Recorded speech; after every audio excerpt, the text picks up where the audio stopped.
Amis de la plume et du papier, bonjour. Dans l'actualité cette semaine, plusieurs journaux sont revenus sur le rejet de la révision de la Constitution vendredi dernier à l'hémicycle. Stop et fin, titre en manchette La Couronne Info. La Constitution, la loi morne-née conduite au cimetière décrypte le potentiel. Il y a mieux à faire selon Lazare Sekweta, précise le journal. Après l'échec de la ruse, commence la rage. C'est un véritable test de popularité pour Talon Bokor et Yahi, avance le projecteur. Mais une question taraude Gaskiani Info et se demande est-ce la fin de la discipline de groupe à la mouvance? Bien malin qui pourra répondre à cette interrogation, mais Baruka Info est sûr d'une chose, après le rejet de la révision de la Constitution, place à la relecture du code électoral. Désormais, on ne peut que parrainer le candidat de son parti, rapporte le Grand Regard. En clair, le parrainage passe à 15% au lieu de 10%. Pour les candidats aux élections présidentielles, la caution à verser passe à 25 millions au lieu de 50 millions. Une chose qui pourrait réjouir tout candidat éligible. En effet, les députés et maires n'ont pas le droit de parrainer un candidat de leur choix en dehors du choix de leur parti politique. Comme quoi, devenir président du Bénin en 2026 reste un parcours de combattants, analyse le déchaîné du jeudi. Pour finir, le dépôt des dossiers des candidats aux élections présidentielles aura lieu avant les élections législatives et municipales et les chefs du village ou des quartiers de ville seront nommés à la base des données de l'élection municipale de 2020. C'est un code plus exclusif que le précédent, regrette la boussole. Ils sont 79 voix pour, 28 contre et une abstention à voter. L'opposition béninoise crie à l'exclusion chez Info Matin. À travers ce code, la dissolution du BR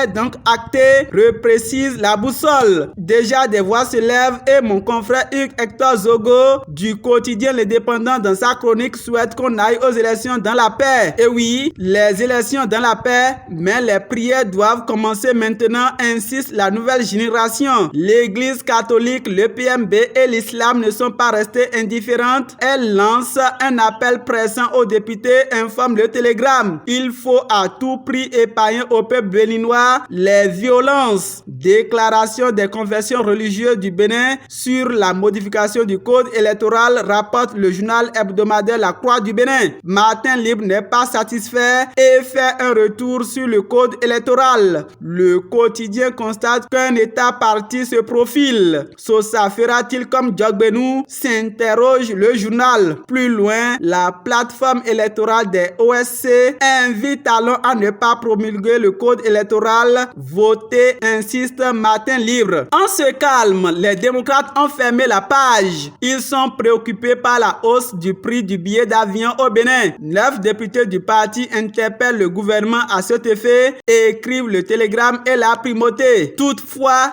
l'investigateur revient sur le code électoral et informe qu'un groupe de 5 juristes béninois ont déposé une requête en inconstitutionnalité. Les requérants ont attaqué dans leur recours l'avant-dernier alinéa de l'article 132 nouveau code électoral. Cette partie de la loi stipule que un député ou un maire ne peut parrainer qu'un candidat membre ou désigné du parti l'ayant présenté pour son élection. Au niveau du même article, le dernier alinéa indique que toutefois, en cas d'accord de gouvernance conclu avant le dépôt des candidatures à l'élection présidentielle et déposé à la Sénat, le député ou le maire peut parrainer un candidat membre de l'un ou l'autre des partis signataires de l'accord. En descendant l'administration territoriale, plus précisément dans nos mairies, après le décès de Marie Merrentor, une nouvelle secrétaire exécutive installée à la commune de Banter annonce le Télégramme. Clarisse Odile Huéou est la nouvelle secrétaire exécutive de la mairie, précise Info Zénith. Polémique autour du budget sur la célébration de la fête du 10 janvier 2024. Les polémiques ont laissé certains sur leur soif. Et en bon honorable, le député Léonceau Dorego demande des comptes au gouvernement et écrit l'emblème du jour. Pendant ce temps, Togbe Yedi et 41 dignitaires du Vaudou Mamidan ont organisé une cérémonie de prière prière pour la paix et le bien-être de la nation béninoise à la plage de Ouida les 8 et 9 mars dernier, informe la nouvelle. Commercialisation des noix de cajou 2023-2024. La campagne a commencé ce 8 mars et va s'étendre au 31 octobre 2024, informe les 4 vérités. Le Grand Regard trouve que les industries locales sont priorisés avant toute exportation. De l'autre côté, l'économie se félicite et note que le gouvernement règle 100 millions CFA de dette des riziculteurs de Malanville. Mission de la douane et haut responsable du Niger au Bénin semaine dernière. Les relations se normalisent, note l'informateur. Le dédommagement des importateurs nigériens au menu des discussions, rapporte d'Aibi Info. Bénin-Niger, c'est la fin des antécédents entre deux pays frères. Le pétrole nigérien transitera par Cotonou. Des discussions bipartites se sont enchaînées à Cotonou et la délégation de la douane nigérienne a fait une incursion à la station terminale de pipeline à Sémékraké. Elle a été séduite et satisfaite, acclame Fraternité. Et comme pour manifester son satisfait, Talon a réussi à séduire Tiani et la frontière est ouverte ce jeudi du côté Niger. Dans le même temps, le Niger, le Burkina Faso, le Mali annoncent la création d'une force armée anti-djihadiste, avance Nord-Sud quotidien. Bamako, Ouagadougou et Niamey ont annoncé la création prochaine d'une force conjointe pour stabiliser la zone des 3 frontières pour mieux contrer le terrorisme. C'est une alliance des États du Sahel. Dans le même temps, le stationnement anarchique des camions gros porteurs à Cotonou demeure le gros souci des policiers. Le CNCR et la police républicaine doivent réagir et mettre fin à la pagaille, insiste le Challenger. Vie des médias au Bénin, le journal La Dépêche a été suspendu pour 3 mois par la HAC, informe l'Œil du Bénin. Basculement des réseaux vers un nouveau plan de l'ACEP, la numérotation passe bientôt de 8 à 10 chiffres, écrit Fraternité. Effectivité de la répression sur les axes routiers, nécessité de recadrer les vendeurs de casques véreux, constate Info Matin. La répression policière fait galoper le prix des casques au marché. En tout cas, il y a nécessité de rendre disponibles des casques pour enfants, recommande la Nouvelle Tribune. En réalité, les Béninois ne sont pas encore prêts à se conformer. Ils plaident pour le rallongement du délai de sensibilisation, conclut National Info révélé. Et comme si cela ne suffisait pas, le quotidien L'Opinion pense que les Béninois sont agacés. Agacés ou pas, le Bénin présente ses réformes de sécurité routière à une équipe des Nations Unies, renseigne l'économiste. À la SONEB et à la SB2E, suppression des quotas d'eau et d'électricité des agents, note décryptage info. En clair, plus d'électricité ni eau gratuite pour les agents de la SB2E, informe le Rénovateur et le Canard du Nord. Alors que les agents perdent leur faveur selon l'opinion, depuis sa cellule, Rekia Madougou impacte 3 localités du Bénin avec de l'eau potable. Dans le but d'assister des personnes vulnérables, Madougou a fait un don de forage à Gogounou, Bante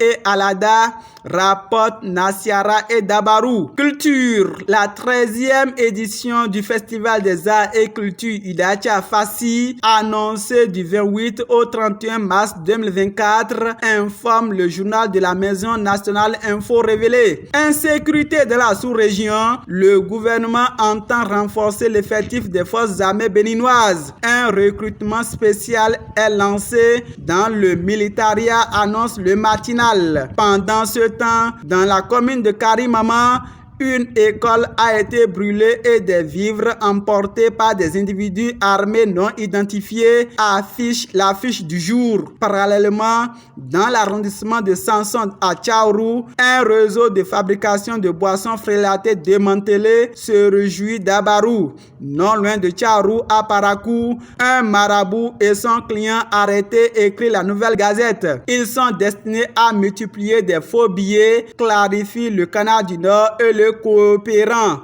Pêle-mêle, entre croyance et suivisme, les gens n'ont plus peur de Dieu. Le commissariat de Godomé à Abomey-Calavi a joué gros. Une femme arrêtée pour avoir empoisonné et tué son pasteur pleure les 4 vérités. Fait divers, en colère, elle quitte le foyer conjugal et revient voir la voisine célibataire à sa place, écrit l'investigateur info. En seulement 2 jours, les choses ont évolué. Championnat du monde de l'athlétisme en salle, Noélie Yarigo décroche une médaille de bronze, écrit Tata Info. Elle vient de décrocher la première médaille de l'histoire, précise Dabarou. Le gouvernement doit l'honorer, Matel Info Matin. En effet, pour la prise en charge des sélections nationales du Bénin en 2024, plus de 3 milliards de francs CFA pour promouvoir les sports prévoit le gouvernement et vu par le matinal. En prélude à la fête du 8 mars, le Grand Regard fait une analyse et s'interroge de la tradition à la modernité, l'émancipation de la femme, une porte ouverte à l'arrogance, ami de la plume. C'est sur cette interrogation que nous fermons la boucle. Gildas Ojumani, on se donne rendez-vous dimanche prochain.